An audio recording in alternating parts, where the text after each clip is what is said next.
plaisir de vous retrouver sur la télé du 21e siècle et plus particulièrement dans cette émission Star comme Star. Comme vous le savez, notre mission que l'on se fixe dans tous les jours dans cette émission, c'est de vous aider à mieux comprendre les dessous de l'actualité en Guinée. Ceci peut vous permettre de prendre position sur ce sujet de l'actualité sociopolitique de notre pays en toute responsabilité. Au menu de cette émission ou de ce numéro de Starcom, nous allons parler de l'élection présidentielle qui est prévue notamment pour le 18 octobre prochain en Guinée. La liste des 12 candidats retenus pour l'élection présidentielle du 12 octobre prochain a été publiée par affichage dans l'après-midi de ce mercredi 9 septembre 2020 au siège de la Cour constitutionnelle. Sans surprise, l'institution a jugé valable la candidature du président Alpha Condé qui brigue un troisième mandat ainsi que celle de 11 autres candidats dont son principal opposant Cellou Dalein Diallo et 2 femmes également font partie notamment de cette liste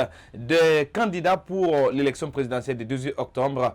Parmi elles, il faut le dire, on a des dames, les Makale Camara et Traoré. Et nous, dans cette émission, on pose le débat. Quel enjeu pour le scrutin présidentiel le plus attendu en Guinée? Quelle analyse peut-on faire du profil des 12 candidats retenus pour l'élection présidentielle? Nous tenterons de répondre à toutes ces questions avec notre invité du jour, qui n'est autre que M. Fahimba Mara, professeur de droit public à l'Université générale Lansana Conté de Sonfonia, doctorant à l'Université Cheikh Anta Diop de Dakar. Mais ça sera juste après ça.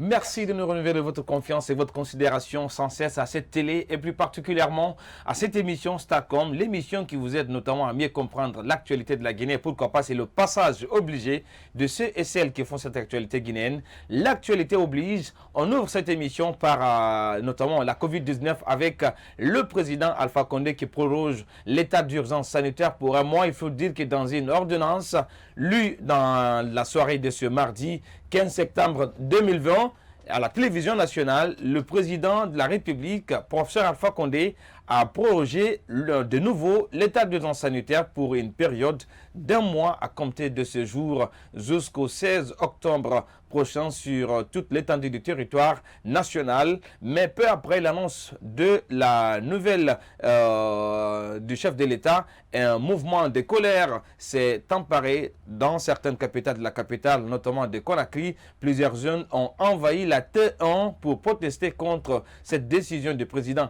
Alpha Condé. Alors pour en parler, nous partons sur le terrain rapidement pour rejoindre notre invité qui est déjà au bout de fil, M. Belaba, activiste de la société civile et président de la plateforme Jeunesse Citoyenne qui observe au peigne fin cette gestion de la crise sanitaire par l'État guinéen. M. Belaba, bonjour, bienvenue dans l'émission Starcom. Oui, bonjour et bonjour à vos millions d'auditeurs. Alors, pour une nouvelle fois, le président de la République a procédé à la prorogation de l'état d'urgence sanitaire, à la grande surprise. Alors, vous, en tant qu'activiste de la société civile, comment est-ce que vous avez accueilli cette nouvelle portant sur cette nouvelle prorogation de l'état d'urgence sanitaire en Guinée? Écoutez, c'est simplement une déception parce que, vous le savez, la Guinée n'est pas sur une autre planète. On vit sur la planète Terre. Aujourd'hui, tous les pays du monde ont quasiment levé l'état d'urgence. D'autres pays même qui ont des statistiques beaucoup plus encombrants que la Guinée. Mais aujourd'hui, on ne comprend pas le motif de cette prorogation de l'état d'urgence. On peut simplement dire que c'est politique. C'est pour dire que l'état d'urgence continue alors que le RPG, actuellement, au moment où je suis en train de vous parler, il y a une mobilisation qui se fait du côté du Palais du Peuple. Et de l'autre côté, il y a le citoyen lambda qui continue à payer le transport à hauteur de 3 000 francs un ponton. Donc le coût de la vie devient extrêmement cher. Mais aussi, il y a tout le business de la nuit qui est carrément à terre. La culture et tous les secteurs sont quasiment impactés. Aujourd'hui, on se pose la question, est-ce qu'on a un président qui pense aux citoyens ou tout simplement un président qui est là, qui pense à une stratégie politique pour utiliser une pandémie afin d'arriver à certains personnels. Parce qu'on ne peut pas quand même ouvrir une campagne dans le cadre d'un état d'urgence. On sait que la campagne est prévue, l'élection présidentielle est prévue le 18 octobre. Donc, d'urgence va continuer jusqu'au 15 octobre encore. Ouais. Donc je me pose la question, franchement, dans quel pays bouillu nous sommes et dans quel état nous sommes vraiment. Alors, parlant de cette cacophonie au sommet de l'État par rapport notamment à cette gestion de la crise sanitaire, il faut dire quand même que beaucoup de citoyens sont restés sur leur faim par rapport à l'état d'urgence sanitaire parce qu'on estime que l'État brille dans du 2 poids 2 mesures, comme le rappelait tout à l'heure. Alors, vous, en tant qu'activiste de la société civile, que dites-vous de cette surdité de l'État guinéen par rapport notamment à ces impacts, et s'il faut le dire comme ça, de la crise sanitaire aujourd'hui qui affecte sérieusement le panier de la ménagère? Cela se justifie notamment par ce prix du transport qui reste au même niveau et aujourd'hui qui a une énorme conséquence sur la vie des pauvres citoyens de Guinée. Le souci de notre pays, c'est qu'on n'a jamais eu des dirigeants qui pensent aux citoyens. Nous avons toujours eu des dirigeants qui pensent comment arriver à leur fin personnelle. Sinon, aujourd'hui, rien ne justifie cette prorogation de l'état d'urgence. Et il y a de 2 poids 2 mesures. C'est simplement pour bâillonner les autres candidats pour qu'ils ne fassent pas campagne et que le RPG puisse dérouler tout simplement son calendrier et interdire aux autres candidats de communiquer et d'expliquer leur projet de société aux citoyens. Donc c'est une stratégie machiavélique mais purement politique dans une logique d'oublier le citoyen, d'oublier ses difficultés, d'oublier son quotidien et d'être dans une vision purement dictatoriale et penser que finalement tout est permis parce qu'on a affaire à des citoyens très résignés. Donc dans l'ensemble on accepte tout, on consomme tout et l'État est en train de dérouler tout simplement son programme pour dire que voilà, donc on peut faire ce qu'on veut et personne ne va se produire.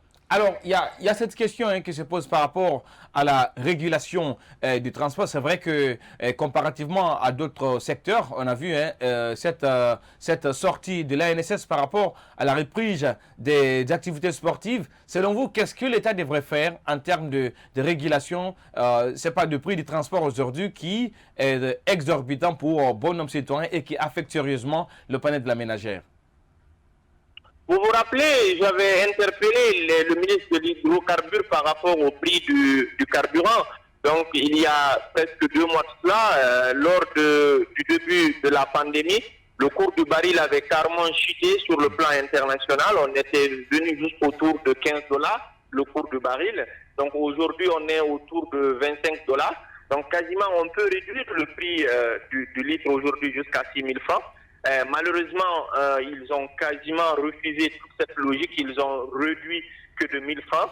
Donc aujourd'hui, la question elle est fondamentale. L'État peut renoncer à une réduction de 1000 francs et par la suite obliger à ce qu'on puisse avoir au moins 3 personnes derrière, une personne devant et ramener le tronçon à 1500 francs ou au plus à 2000 francs au moins. Donc aujourd'hui, on est quasiment à 3000 francs, c'est-à-dire le double du tronçon. Donc si on était dans un état normal, c'est des arbitrages qui sont tout à fait possibles avec les syndicats du transport pour permettre à ce que les citoyens puissent se déplacer normalement, mais aussi les marchandises. Aujourd'hui, vous regardez le prix du sac du riz du côté de l'Abbé ou du côté du Zérékoré, c'est presque autour de 350 000 parce qu'il y a assez de tractations pour les commerçants qui veulent envoyer la marchandise vers l'intérieur.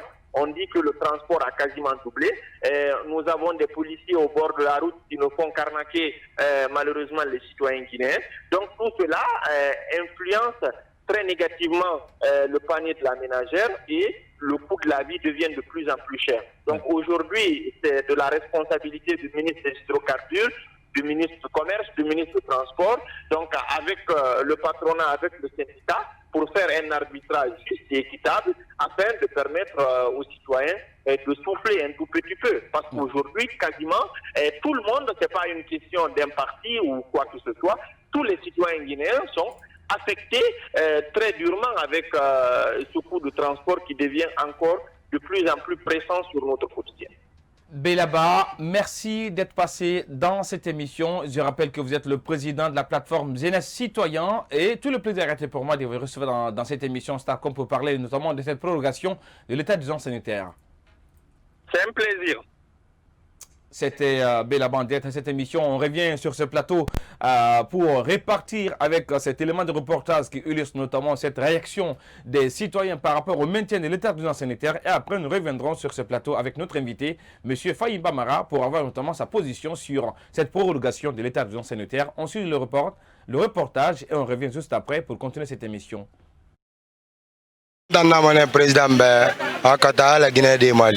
Moi, je vais dire au président d'aider les Guinéens, puisque quand il leur aide, il sera soutenu par tous. Mais s'il essaye de leur fatiguer, ça ne serait pas bon du tout. Pour le prix du transport, il faut dire que ce n'est pas du tout abordable. Certes, il doit réaliser son plan, mais ce qui est important pour nous, c'est d'aider les Guinéens et de ne pas se concentrer sur la vie des gens, puisque c'est lui le président.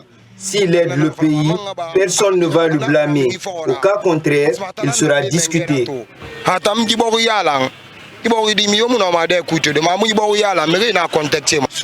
général, il doit tout diminuer, quoi, tu vois. Le prix de transport, parce que nous voyons actuellement, le prix de transport est trop élevé, tu vois. Donc maintenant, il doit enlever ça, il doit mettre à la normale, quoi. Maintenant, il va quand même alléger. Maintenant, nous allons continuer à respecter les gestes barrières quand même. Il va alléger les trucs, les transports et le confinement, quoi, tu vois. Parce que bientôt, les campagnes aussi vont commencer. Mais si le confinement, nous ne pouvons pas aussi faire le campagne. Tu vois. Le président n'a qu'à nous aider. Le prix des marchandises est cher. On a trop de problèmes ici, surtout ce problème de transport. Il n'a qu'à essayer de nous aider. C'est tout ce qu'on a à dire. On attend du chef de l'État. On espère réellement aujourd'hui qu'il va faire le déconfinement. On sait, la population, on sait déjà qu'il y a le Covid-19, mais on espère, vu l'état de la Guinée actuellement, les prix du transport actuellement, ce n'est pas facile. S'il peut réellement nous aider, nous aussi, pour faire le déconfinement aujourd'hui, ça nous fera plaisir. Par rapport au confinement, là, si le président dit aujourd'hui que le confinement est terminé, là, on peut, comment on appelle ça, on doit respecter les mesures de barrière, porter les bavettes, mais laisser les gens faire leur activité. Parce qu'actuellement, le confinement, là, ça a bloqué l'activité des Guinéens. Parce que même si tu veux sortir, tu es gêné. Et puis avec ça encore, là, franchement, là, si le président se proclame aujourd'hui, soit disant que le confinement est terminé, là, c'est une bonne chose. Il faut que les syndicats aussi essaient de voir ça aussi. Parce que actuellement, le tronçon, d'habitude, on paye le tronçon à 1500. Mais comme le cas du Covid là maintenant a fait que le tronçon maintenant, le prix est doublé à 3000 francs. Donc là, une fois que, comme on appelle, on suspend ça aujourd'hui, là, il faut que les chauffeurs aussi voient réellement par rapport au tronçon.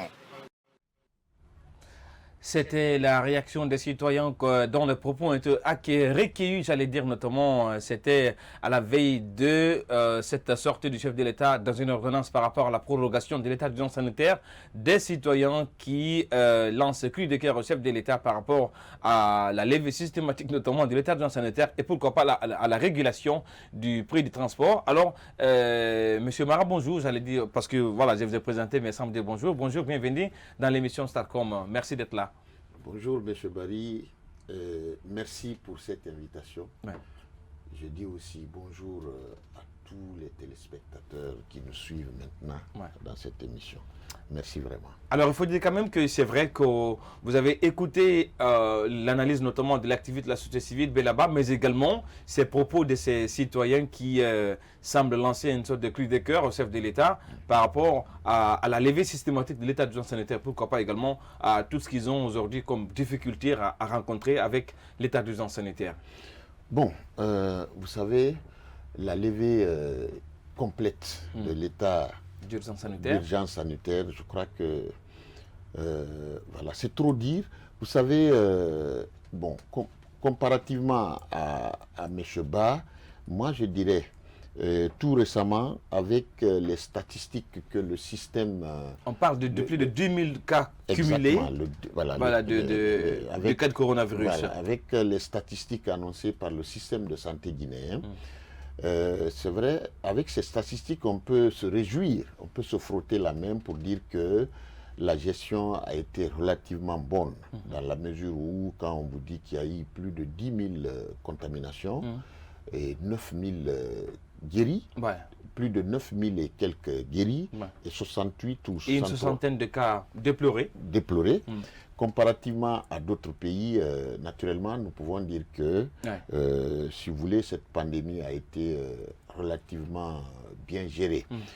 Alors, mais au-delà, c'est vrai, quand j'écoute un peu, si vous voulez, le Guinéen ordinaire, aujourd'hui, comme vous l'avez si bien dit d'ailleurs, le panier de la ménagère... Qui paye très cher, sincèrement. Exactement, le transport et tout ce qui s'ensuit. Et puis, vous voyez qu'aujourd'hui, les secteurs pourvoyeurs d'emploi dans notre pays aujourd'hui souffrent parce que ces secteurs-là ne fonctionnent pas aujourd'hui. Et puis, voilà, ça joue beaucoup sur des familles, des milliers de familles qui trouvent difficilement à manger parce que maintenant, là, ceux qui prennent les familles en charge ne sont pas en train de travailler. Donc, ça pose des problèmes et je crois que c'est vrai qu'il y a eu des résultats positifs dans la gestion, mais avec l'amélioration, le gouvernement va voir si on ne peut pas, puisque on ne peut pas, il n'est pas question de lever complètement, c'est vrai, mais toute action qui peut contribuer, par exemple, à améliorer les conditions de vie des populations, je crois que le gouvernement doit œuvrer dans ce sens-là. C'est vrai que le gouvernement a fait beaucoup. Aujourd'hui, le citoyen guinéen ne paye pas l'électricité, ne paye pas l'eau. Sur le papier, voilà, sincèrement, parce que sur la question, il y a beaucoup de débats, parce que quand on dit que le Guinéen ne paye pas l'électricité, et si vous faites l'autopsie de cette distribution du courant électrique, aujourd'hui, à part la capitale et quelques villes de la basse et moyenne Guinée, je me dis que les 90% des Guinéens ne consomment pas l'électricité. Donc, c'est une mesure pour moi sur le papier. Ça n'a pas assez d'effet sur voilà, le quotidien des Guinéens. Ça marche, bon, peut-être pour les populations urbaines.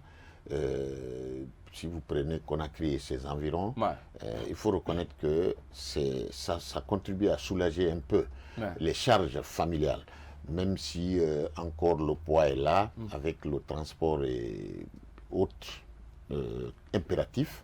C'est vrai que, voilà, c'est-à-dire le gouvernement doit encore fournir beaucoup d'efforts pour que, c'est-à-dire cet état sanitaire, l'état d'urgence sanitaire soit encore allégé, et puis contribuer aussi à améliorer le panier de la ménagère, et ça va être une bonne chose. Alors, comment est-ce que vous comprenez le fait, par exemple, que l'État accepte notamment que les activités sportives reprennent, mais que le baril également soit revu à la baisse sur le plan international, qu'on continue de vendre le carburant à ces prix-là, et qu'avec cette régulation, notamment cette nouvelle tarification du transport, là également, est-ce que vous comprenez ça? Parce que les gens estiment que l'État pouvait alléger un peu, notamment cette mesure, pour permettre aux citoyens parce que quand le transport grimpe en Guinée, c'est forcément une chaîne de flambée qui va s'en suivre après.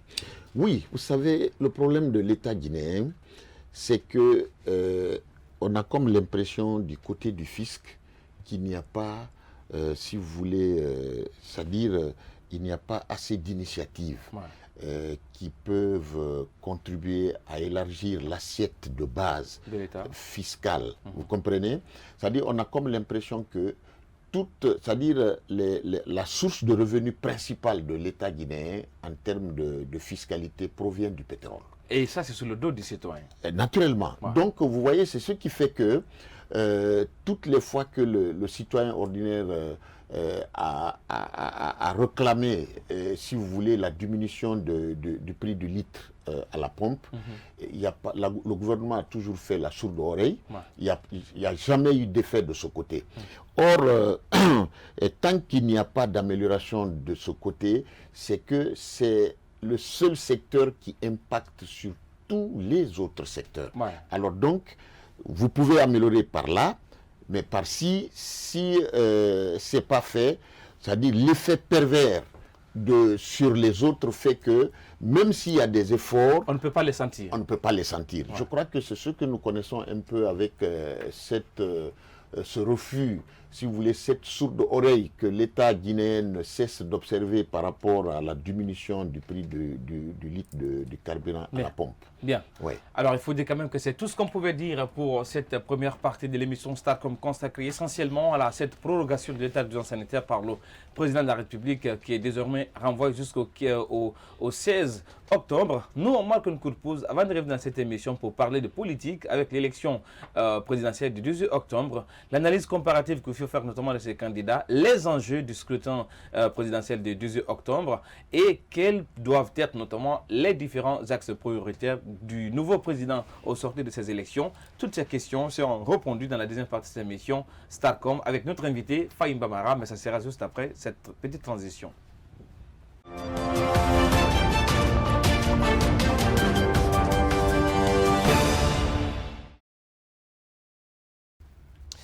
De retour dans cette émission, il faut dire que la liste des 12 candidats retenus pour l'élection présidentielle du 18 octobre prochain ont été publiés par affichage dans l'après-midi du mercredi 9 septembre 2020 au siège de la Cour constitutionnelle. Sans surprise, l'institution a jugé valable la candidature du président Alpha Condé qui brigue un troisième mandat ainsi que celle des 11 autres candidats dont son principal opposant, Cellou Dalein Diallo, et les deux femmes candidates, Madame Makali Camara et Traoré. Et nous, dans cette émission, on s'interroge quel enjeu pour le scrutin présidentiel le plus attendu en Guinée. Alors, Monsieur Mara, pour cette première question introductive, c'est vrai que vous n'êtes pas un acteur politique, vous observez à distance l'évolution de l'actualité sociopolitique de la Guinée. Alors, quel est le regard que vous posez sur le processus conduisant à cette élection présidentielle du 18 octobre 2020? Bon, M. Barry, vous venez d'affirmer que les élections présidentielles, si vous voulez, est-ce que ce ne sont pas les plus importantes dans notre pays, et même ailleurs? Donc, c'est un enjeu de taille. C'est un enjeu de taille parce que, vous savez, l'élection marque, si vous voulez, le sacre de la démocratie. Ce n'est pas en fait la démocratie, mais l'élection, c'est une modalité procédurale permettant de désigner les autorités qui sont chargées de prendre les décisions qui engagent la nation dans un pays. Donc, le choix là, le choix de ces autorités est un enjeu de taille. Parce que simplement, vous savez, non seulement le choix est un enjeu de taille, et puis regardez la désignation de ces autorités. Au-delà de cette désignation, naturellement, c'est que l'élection permet à ces autorités dans le proche avenir d'accéder aux ressources financières, aux ressources matérielles, aux ressources symboliques, d'où l'organisation, le déroulement du processus doit être bien fait pour éviter effectivement des effets pervers. Alors, il faut que les élections là soient bien organisées, parce que si les élections sont bien organisées, c'est que le pays gagne, parce qu'on va dire que les élections guinéennes ont été bien organisées, donc répondent aux standards internationaux. Une bonne image à l'international. Une bonne image à l'international.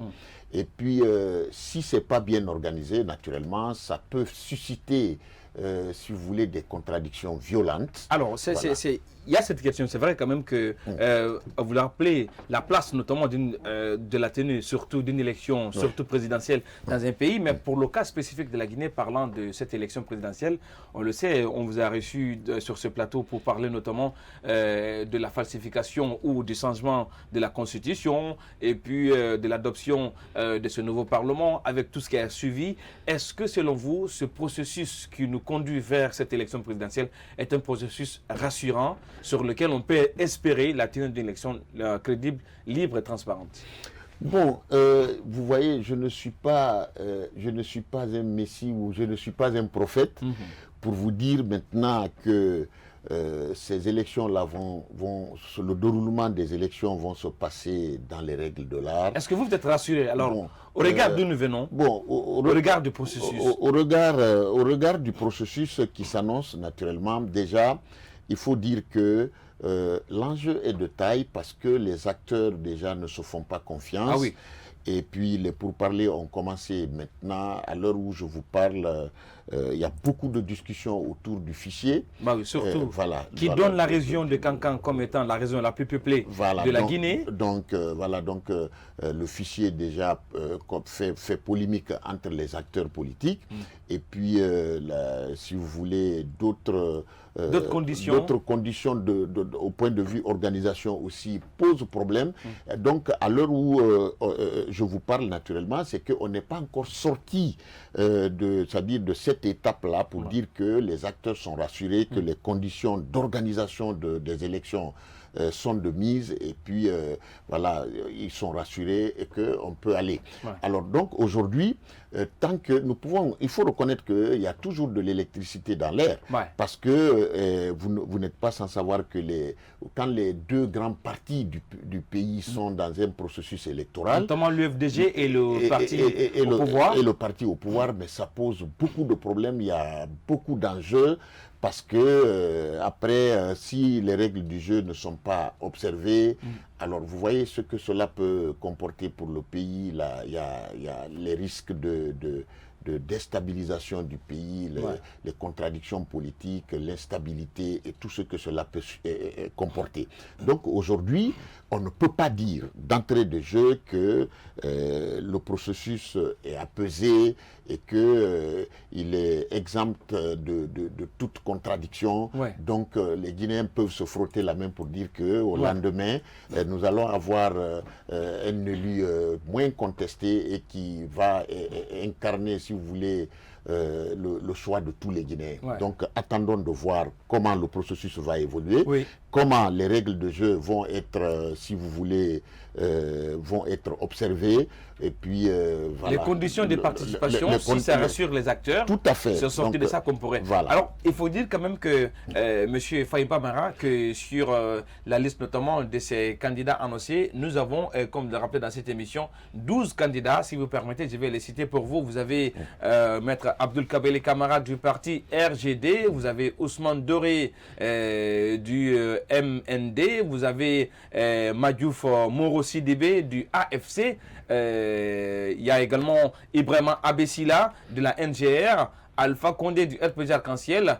Madame Makale Traoré du parti PAG, Ousmane Kaba du parti PADES, Dr Makale, il y a également Makale Traoré, ancien ministre notamment des Affaires étrangères du parti FAN, Monsieur Mamadou Selou Dalen Diallo de l'UFDG, Bouya Konaté du parti UDIR, Laï Suleiman Diallo du PLP, Monsieur Abdoulaye Kourouma du RD. Alors, au regard de cette liste ou de cette tête d'affiche qui aujourd'hui s'annonce pour la course présidentielle, est-ce qu'on peut dire, comparativement aux autres élections que notre pays a connues, on peut dire que nous partons vers un scrutin présidentiel un peu relevé en termes de nouveau, en termes de... Voilà. Quelle est l'analyse que vous faites notamment de ces 12 candidats annoncés pour l'élection présidentielle? Bon, quand nous prenons ces 12 candidats, naturellement, c'est-à-dire on essaie de voir leur passé, si vous voulez, l'historique électoral de ces partis politiques, ou si vous voulez, en termes de performance électorale, on peut retenir pratiquement deux grands partis politiques. Vous savez, quand vous parlez de profil, le profil, c'est par rapport à la personnalité qui incarne la tête du parti, le poids qu'il peut avoir, l'influence qu'il peut avoir sur les électeurs.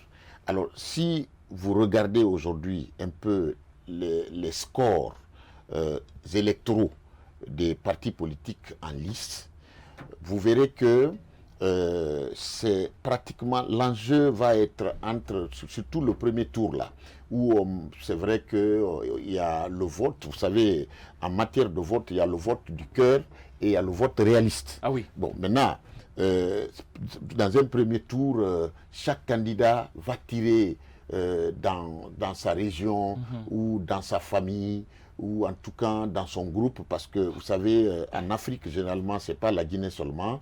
L'individu dans l'élection n'est pas autonome. Il n'est pas autonome par rapport à son groupe, par rapport à sa famille, par rapport à son ethnie, par rapport à sa religion. Parfois même à ses intérêts. Par rapport à ses intérêts. Donc, pour un départ, le vote du cœur va faire que chaque candidat va un peu tirer. Mais vous verrez que toujours en tête, c'est-à-dire le poids va peser toujours du côté des deux grands partis du pays qui ont une forte assise nationale, qui ont une forte pénétration territoriale. C'est le RPG Arc-en-Ciel d'Alpha Condé et l'UFDG de Mamadou Cellou Diallo. Et l'UFDG. Donc ça, ces partis-là, au point de vue performance électorale, c'est incontestable. Ils vont se partager, si vous voulez, la grosse part du gâteau. Et maintenant, s'il y a lieu, c'est vrai, parce que ça, c'est une élection d'enjeu. Il est très difficile avec ceux qui s'annoncent. La cartographie politique actuelle de la Guinée, on est... Oui, avec les crises internes que les partis politiques traversent aujourd'hui, il sera très difficile si les choses se passent dans les règles de l'art. On est un coup KO. C'est-à-dire qu'on est un coup KO. Donc, si les choses doivent se passer correctement, il faut s'attendre à un deuxième tour. Alors, un deuxième tour où on doit parler cette fois-ci pas du vote du cœur, mais c'est le vote réaliste. Cette fois-ci, il s'agit de voir, oui, moi, mon candidat du cœur n'est plus là, mais au point de vue réalisme, voilà celui-là que je peux choisir.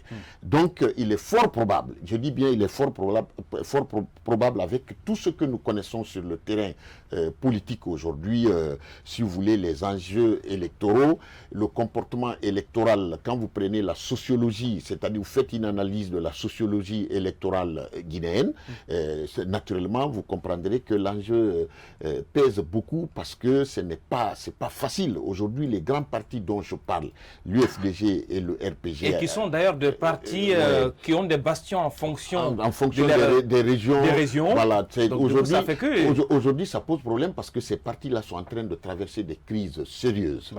Ce sont des crises internes qui bouillonnent à l'intérieur de ces partis. Et puis, il y a beaucoup, de part et d'autre, il y a beaucoup de frustration, il y a beaucoup d'abandon et tout ce qui s'ensuit. Et si vous voulez, ces élections-là, voilà, il y a un troisième parti fort, à part les deux partis, il y a un troisième parti qui est très fort et qui risque de peser même par rapport aux deux autres, c'est le parti des abstentionnistes. Ah oui, des dessus, sincèrement. Voilà, des dessus, il y en a plein. Parce que pour ces deux grands partis dont vous parlez là, l'UFDG, je rappelle que Cellou Diallo tente pour la troisième fois sa chance, notamment pour le fauteuil présidentiel. Donc du coup, certains, parce que même sa participation, il a fallu que le parti passe par des opérations de consultation qui ne sont pas à l'unanimité. Il y a certains militants qui ont estimé qu'il ne fallait pas que Cellou parte après toutes ces manifestations qui ont conduit à des morts. Il y a également Alpha Condé qui est aujourd'hui au pouvoir, mais qui a dessus certains de ses militants, et cela se résume même par ces manifestations du côté de l'intérieur du pays à Cancan pour le courant. Donc du coup, il y a forcément des dessus qui vont dire ça ne sert à rien de voter, il faut s'abstenir de voter. Voilà. Parce que ce que les gens ne comprennent pas, il y a une certaine maturité au point de vue comportement des électeurs en Guinée. Et ce que vous venez d'évoquer, c'est très important. Vous savez, les promesses électorales doivent être tenues de la part des partis. Quand un parti qui vient au pouvoir avec un programme, qui tient des promesses, et je crois qu'il est important que les promesses soient tenues. Parce que si les promesses ne sont pas tenues, ça peut rattraper. Donc aujourd'hui, si vous prenez le parti au pouvoir, vous prenez son bastion, qui est la Haute-Guinée. Aujourd'hui, concrètement... Alors, si vous permettez, M. Faïmba Mara, on me fait signe qu'on est un peu talonné par le temps. Alors, sur votre permission, nous allons partir avec cet élément de reportage avant de revenir pour parler également de ces deux dames qui sont à la course pour le fauteuil présidentiel. Mais ce sera juste après cet élément de reportage. L'opposition extra-parlementaire suit de près l'évolution du processus électoral en Guinée. Parmi les 13 candidats postulant pour le fauteuil présidentiel, 12 ont été retenus, dont 2 femmes. Le président du parti Rassemblement pour la République, PRP, a une autre analyse de la décision de la Cour constitutionnelle. Mais c'est justement aujourd'hui qui représente un grand poids de la forêt. Il faut tout faire. Sinon, écoutez, comment se fait-il que tu vas envoyer tes dossiers et que le greffier dit que oui, ton dossier c'est OK, c'est en forme, et puis on te donne un récépissé, comme on a donné pour tout le monde. Tu te vois avec les corps médicaux, on dit que oui, ta santé est bonne, mais je ne vois pas, c'est purement politique. Mais même si ils peuvent éliminer tous les candidats de la forêt, mais qu'ils sachent que c'est la fin de leur règne, c'est la fin du pouvoir, ils n'ont qu'à comprendre ça. La manière la plus belle aujourd'hui pour sortir, c'est d'abandonner ce troisième mandat, c'est d'abandonner ce coup d'État constitutionnel et de tout faire aujourd'hui pour que les Guinéens se retrouvent en harmonie et dans la paix. Donc je dirais à M. Jotomo de continuer à se battre et que, quel que soit le retrait de M. Jotomo, la forêt va sanctionner cette fois-ci. J'ai demandé aux Guinéens de sanctionner le RPG dans les urnes et ça se fera. L'actualité oblige, le président du PRP a abordé la question sur l'exclusion de certains partis politiques, membres du FNDC, candidats à l'élection présidentielle du 18 octobre 2020. Le FNDC ne doit pas exclure quelqu'un parce qu'il prend part au processus électoral. Ou bien nous ne sommes pas en démocratie. Si c'est la démocratie, tous les partis, on crée le parti. Pourquoi? C'est la conquête du pouvoir et l'exercer. Mais si tu ne prends pas part à une élection, mais comment tu vas avoir le pouvoir? Je pense bien que ce que le FNDC a fait hier, c'est pas normal. Tout le monde connaît aujourd'hui la force motrice, la force de mobilisation de l'UFDG, de PADES, de RGT, etc., etc. Moi qui vous parle, le RPR, je suis membre fondateur de FNDC. Alpha Condé est l'ennemi commun de la classe politique de l'opposition. Nous devons nous battre ensemble, main dans la main, pour l'empêcher de briguer un troisième mandat, martèle Diabati Doré. C'était le reportage consacré seulement à cette réaction des acteurs politiques sur la candidature du Dr Edouard Pogomou qui a été recalée par la Cour constitutionnelle. Alors, c'est vrai, on faisait l'autopsie notamment de ces candidatures. C'est vrai qu'avant de parler de ces dames, il y a cette candidature qui a été recalée, Dr Edouard Pogomou, certainement vous le connaissez. Comment est-ce que vous... Parce qu'on estime que c'était le candidat de la forêt, parce que voilà, en Guinée, comme vous le savez, les partis politiques sont implantés en fonction des raisons. Donc ça a été une décision qui a été interprétée de plusieurs façons dans l'arène politique. Oui, bon, moi, puisque nous sommes en démocratie, j'ai d'ailleurs entendu parler d'un des membres de ce parti qui effectivement parle de démocratie. Et alors quand on est acteur de la mêlée politique et puis qu'on se sente lésé, je crois qu'ils doivent utiliser les voies légales pour se faire entendre, pour éviter ce cas de figure. Parce qu'il n'est pas encore tard. Hein? Donc c'est possible qu'ils se rattrapent. Mais naturellement, c'est que les gens, généralement, je ne sais pas s'ils ont des bons conseillers, parce que dans les conditions, si le parti estime qu'il a déposé un dossier complet qui répond aux critères définis par la loi, mais il n'y a pas de raison qu'il soit rejeté. Pourquoi on va le recaler? Alors, il appartient aux représentants du parti en cause de faire valoir, si vous voulez, sa contestation devant la Cour constitutionnelle. Il n'y a pas un problème de délai. Vous savez, le problème de délai, c'est-à-dire quand c'est pas, si vous n'exercez pas le recours dans le délai, c'est vrai, vous pouvez être forclos et comme ça, vous ne pouvez vous en prendre qu'à vous-même. Mais en pareil cas, avec un enjeu aussi important, quand vous déposez un dossier complet et puis à la publication des résultats des candidats qui ont souscrit, vous ne vous retrouvez pas. Il appartenait effectivement au parti politique de revenir à la charge.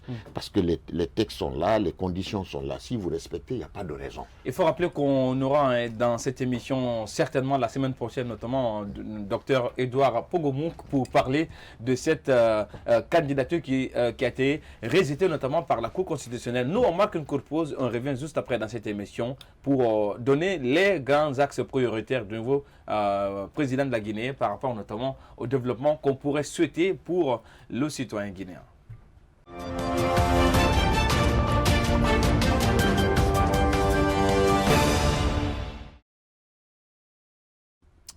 De retour dans cette émission et merci pour votre considération cette émission. On a tous comme invité M. Fahimba Mara.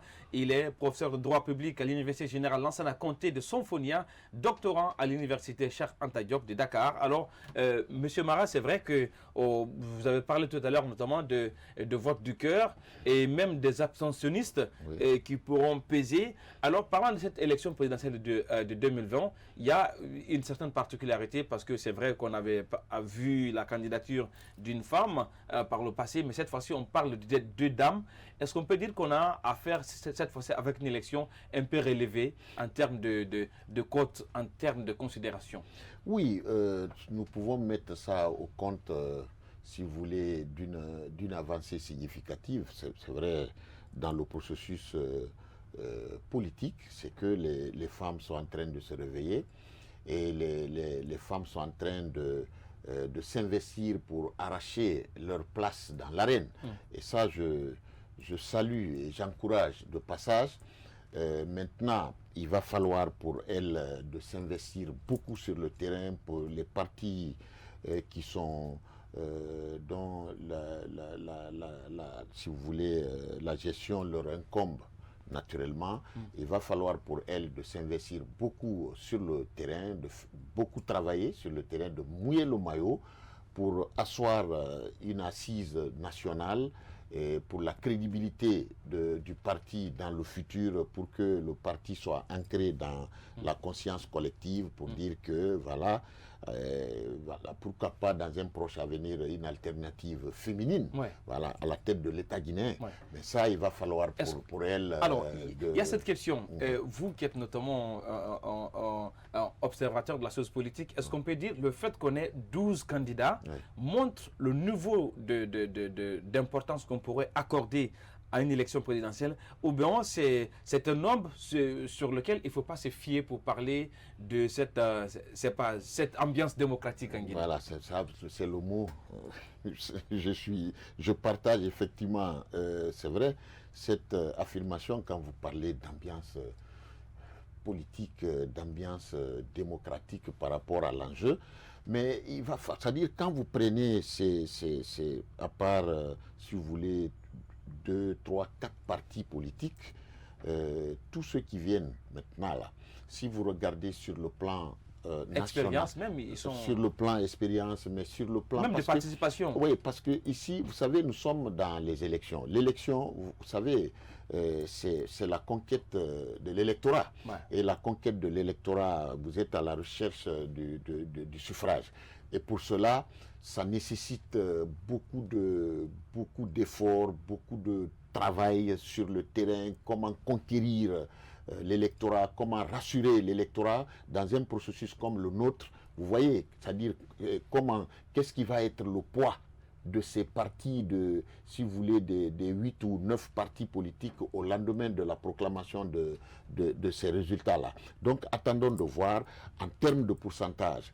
C'est-à-dire, en termes de pourcentage, on saura jusqu'où va la crédibilité de ces partis politiques. L'assise, si vous voulez, nationale de ces partis politiques, c'est à partir de ces résultats qu'on va commencer à apprécier la crédibilité de ces partis qui ont pris, des partis politiques qui ont pris part à cette compétition-là. Mais pour l'heure, la plupart des partis que moi je vous ai entendu égrener ici ne sont pas connus par le grand public. Certains même sont à leur première expérience. À leur première expérience. Et c'est vrai, s'il y a eu cette panoplie de partis politiques dans la compétition cette fois-ci, c'est dû au fait que les conditions de participation ont été aplanies, c'est-à-dire les conditions ne sont pas tellement contraignantes cette fois-ci comme nous avons connu par le passé. Donc vous parlez que les 800 millions, vous estimez que c'est peu léger, voilà, et même le budget de campagne de 20 milliards. Ça n'engage que moi, parce que vous voyez, dans un pays sérieux, n'importe qui ne se lève pas un matin pour... vous allez voir, c'est-à-dire, ce sont ces conditions-là qui permettent d'écarter les candidatures fantaisistes. Parce qu'ils n'appartiennent pas... Regardez aujourd'hui l'état de notre pays. Je crois que c'est à travers les processus comme ça qu'il faut assainir, qu'il faut amener, c'est-à-dire le sérieux dans la compétition pour que n'importe qui ne soit pas à la tête de notre pays. Ah oui. Alors donc aujourd'hui, quand c'est, c'est-à-dire la 800 millions, 800 millions, vous voyez, c'est encore à la portée je dis n'importe qui, c'est vrai, 800 millions, ce n'est pas 1 milliard, ce n'est pas 2 milliards. Donc j'aurais préféré aujourd'hui, c'est-à-dire que le taux, le quota de participation soit encore beaucoup plus élevé que ça. Et puis, ça allait amener beaucoup plus de sérieux parce que, vous voyez, ça, avec ceux qui arrivent là, ça ne rime pas tellement. Il y a une certaine désacralisation de la fonction présidentielle.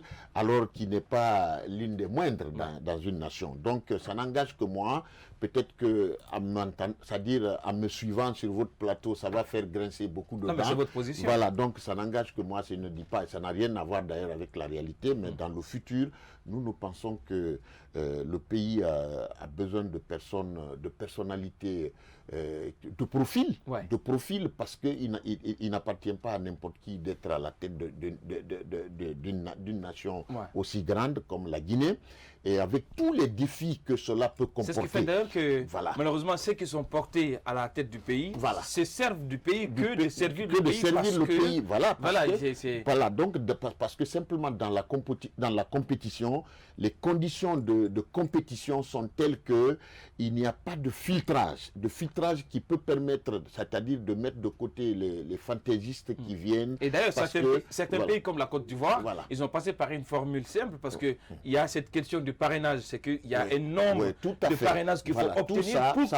Ça va venir dans un proche avenir parce que il le faut parce que on ne se lève pas un matin pour dire voilà, je veux être à la tête de la Guinée, mais pour être à la tête de la Guinée, il faut prouver sur le terrain que vous êtes crédible et que si vous êtes à la tête dans un proche avenir, vous pouvez vraiment répondre aux attentes de la nation. Parlons également de cette liste, notamment des candidats pour la présidentielle. Et quand vous y notamment passez sous scanner, on a l'impression qu'on a une sorte d'anciens ministres recalés qui avaient déjà fait preuve de leur fonction, de leur capacité. On a PADES, Dr Ousmane Kaba, on a Cellou Dalein Diallo, on a également Kabele, on a les deux dames Makale, qui a été directrice de campagne de présidentielle, Makale, ancien ministre des Affaires étrangères. Donc, il y a une sorte de recyclage, sincèrement. Qu'est-ce qu'il faut craindre avec ça? C'est-à-dire, non, vous allez voir le résultat, c'est quoi? Tous ceux qui sont dans la compétition maintenant, vous verrez que les vraies intentions sont inavouées. Ce n'est pas pour être président de la République. Vous savez, dans ce pays-là, nous connaissons un peu comment ça se passe sur le terrain. Quand vous vous présentez à une élection, vous avez un petit pourcentage. Vous pouvez faire crier dans une localité là-bas 2, 5, 10 personnes. Et après, voilà. Vous venez avec des conditions d'alliance. Voilà, donc après, voilà, puisque on sait que voilà, celui qui est à la tête de la nation, il n'aime pas le bruit. Alors quand vous pesez un peu dans une localité, on dit, bon voilà, il a un parti politique, c'est pour venir négocier ou finir les postes ministériels. Ah oui, c'est dommage. Donc franchement, moi je pense que cette panoplie, ce nombre pléthorique, ça n'engage que moi. C'est pas vraiment, si vous voulez, c'est pas avec des intentions de devenir président de la République, parce que pour être président de la République, moi je pense que concrètement, avec beaucoup plus de sérieux sur le terrain, vous n'avez pas plus de 4 partis politiques, c'est-à-dire qui peuvent aujourd'hui mobiliser. Justement, pour illustrer votre position, on va aller avec cet élément de reportage, notamment avec cette réaction du président du parti UDRG, M. Baouri, qui décide de ne pas participer à cette élection présidentielle, car pour lui, l'élection présidentielle du 12 octobre est une sorte de simulacre auquel il ne prendra part. On suit cet élément de reportage et on revient après pour clôturer cette émission. Aussi un fichier électoral totalement corrompu, dont près de 50% de ceux qui figurent dans le fichier, et même plus, sont considérés comme étant litigieux, donc problématiques. L'un dans l'autre, avec des institutions, CENI et Cour constitutionnelle, qui ne sont pas en phase avec l'exigence de la transparence et de la régularité, vous ne pouvez pas parler d'élection en République de Guinée dans ce contexte. On a un simulacre d'élection avec un faire-valoir que certains candidats ont accepté de jouer. La Guinée et les Guinéens ne doivent pas se laisser instrumentaliser par ce qui est prétendument présenté comme une consultation électorale. Il y aura des diatribes, il y aura des provocations de gauche à droite, mais que les Guinéens refusent de tomber dans les pièges et continuent à vaquer tranquillement à leurs occupations pour subvenir aux besoins de leur famille et assurer leurs responsabilités de parents et de citoyens. C'était la réaction de Bahouri, président du parti UDRG, qui qualifie l'élection présidentielle comme étant une sorte de simulacre.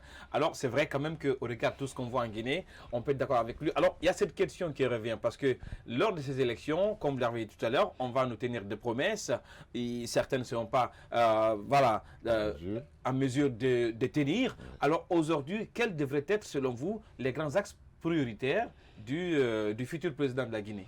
Vous voyez, c'est que l'élu du futur a tellement de défis à relever que on peut se poser d'ailleurs la question de savoir, alors si ces élections-là sont organisées dans des conditions pas idoines, comme le dénonce d'ailleurs M. Bahouri, la question qu'on se pose, c'est le lendemain de la proclamation des résultats. Parce que si ça ne se passe pas, les conditions d'organisation, du déroulement du processus ne sont pas de mise, si ce n'est pas partagé par les acteurs, alors le lendemain c'est quoi? Ce sont les contestations, et puis après nous allons retomber dans la crise politique. C'est la déstabilisation du pays, c'est l'image du pays qui est ternie. Ça va poser d'énormes problèmes. Alors celui qui sera l'élu de ce processus-là, on va se poser la question de savoir, est-ce qu'il va s'atteler à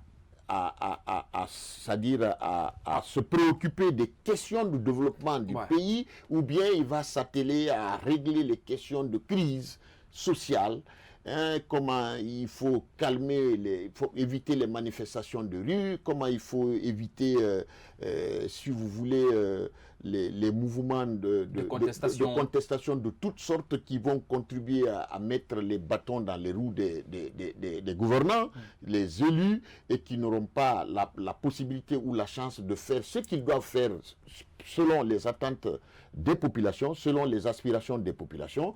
Donc vous voyez, ce sont des questions, ce sont des interrogations qui se posent. Voilà. Donc franchement, il y a beaucoup de défis. Il faut que les conditions d'organisation, les conditions de déroulement du processus soient vraiment des conditions de mise, et si vous voulez, apaisées, et acceptées et partagées par tous. Alors, sinon, cette dernière question pour terminer, c'est vrai qu'on sort où le pays se trouve notamment dans une situation de crise sanitaire qui affecte sérieusement l'économie nationale. Alors, si nous aboutissions à cette condition apaisée des élections où les résultats sont acceptés de tous, par où devrait commencer le nouveau président de la Guinée? Bon, vous savez, quand vous prenez la Guinée aujourd'hui, j'ose vous dire que tout est prioritaire. Malheureusement pour notre pays, 60 ans après. Voilà. Donc, franchement, pas de route, l'électricité, l'eau, l'éducation, la santé, tous ces secteurs-là,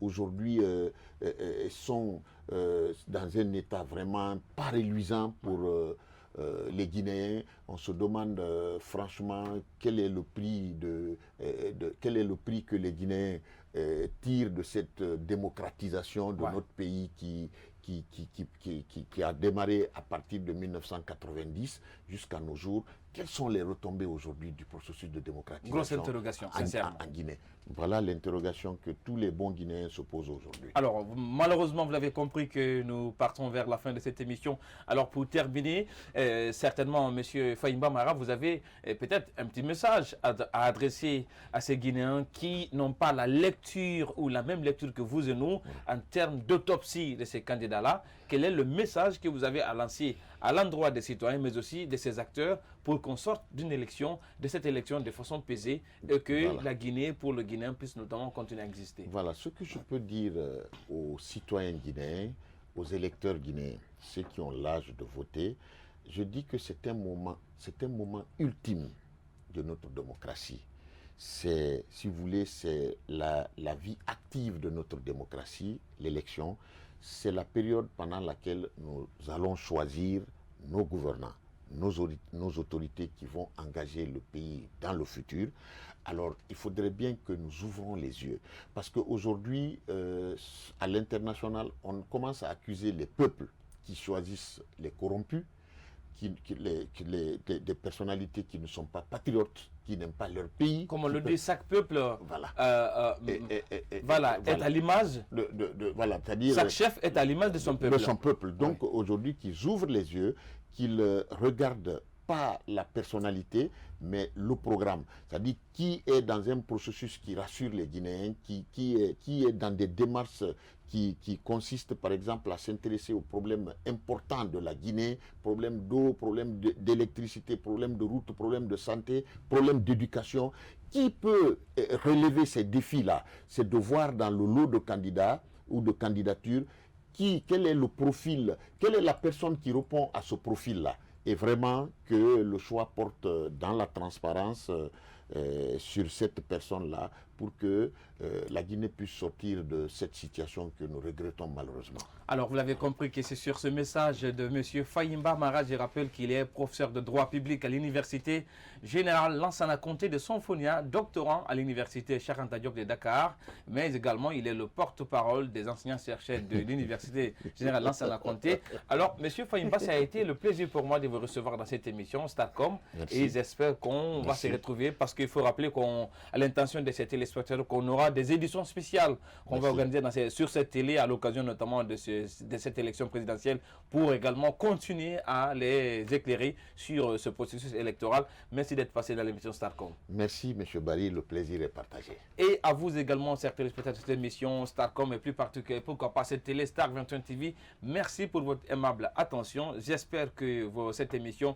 vous a permis également de comprendre ce qui se passe en Guinée en termes de processus électoral et que ça vous aidera à prendre position en toute responsabilité pour vos futurs choix en termes de vote pour ces 12 candidats retenus pour l'élection présidentielle. Tous, on souhaite à la Guinée une élection apaisée, acceptée de tous et pourquoi pas pour que le pays continue son développement au bonheur de tous les Guinéens. Mais surtout, prenez soin de vous en restant sur cette télé car le meilleur reste à venir. Au revoir.